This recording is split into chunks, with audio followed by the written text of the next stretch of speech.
la passione dei motori, che feci una scuderia di moto, nacque una cosa importante perché trovai nei bar di Lugo dei collaboratori che erano appassionati di moto, erano meccanici, erano tecnici, insomma assunsi una persona o due che smontavano e montavano le moto, più altri 8-10 che venivano a lavorare la sera, la notte, il sabato e le domeniche, e aiutammo due piloti lughesi che correvano in moto, si chiamavano Mario Lega e Giovanni Proni. Quindi sono diventati due campioni italiani, e dopo Agostini il nostro Lega era uno dei migliori d'Italia. Insomma, in poche parole diventammo qualcosa di importante perché compravamo delle Yamaha da competizione e le modificavamo, e siamo riusciti tecnicamente anche lì a fare un bel lavoro, in quanto i cavalli di una Yamaha che ci vendevano era di 70-80 cavalli, noi lo portavamo anche a 90-100, quindi praticamente siamo riusciti anche a migliorare tecnicamente. Questa è stata un'esperienza molto molto importante, molto tecnica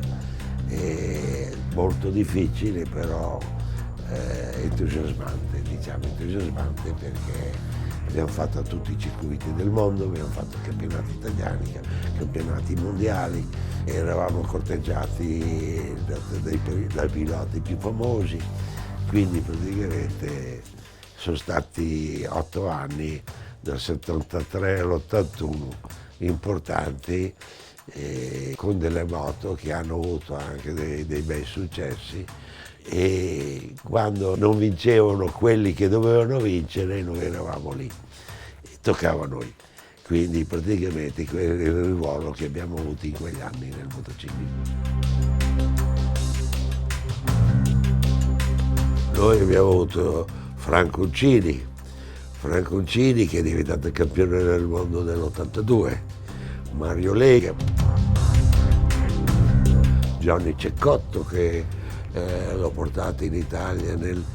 74-75, praticamente io mandai Mario Lega in Venezuela su invito di Andrea Ippolito, che era il rappresentante della Yamaha in Venezuela, che aveva come pilota Johnny Cecotto. Johnny Cecotto allora aveva 17 anni e appunto Ippolito voleva confrontare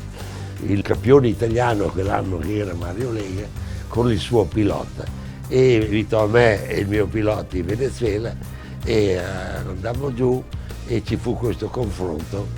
e mi ricordo che Lega prese tanto di quella paga da questo ragazzino di 17 anni che faceva puro, ma andava come una scheggia. Così che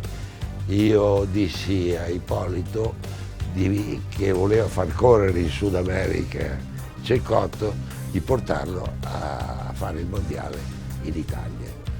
Mi ha dato retta, me lo mandò in Italia. Cecotto diventò campione del mondo nella 350, in quello lì, e arrivò secondo nella 250. Quindi il debutto nel campionato mondiale dell'anno 75 in Francia, me lo ricordo ancora adesso, dove Johnny Cecotto arrivò secondo dietro il giapponese che era ufficiale della Yamaha nella 250 e vinse davanti a Giacomo Agostini nella 350, che gli diede 30 secondi di distacco. E questo qui davanti a un pubblico di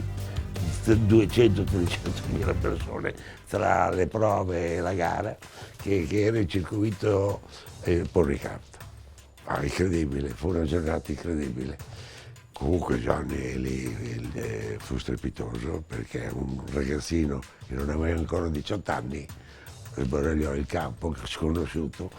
Puoi immaginare cosa è successo a Lugo quando tornammo nell'officina lì che avevo in via Marescotti, nella vecchia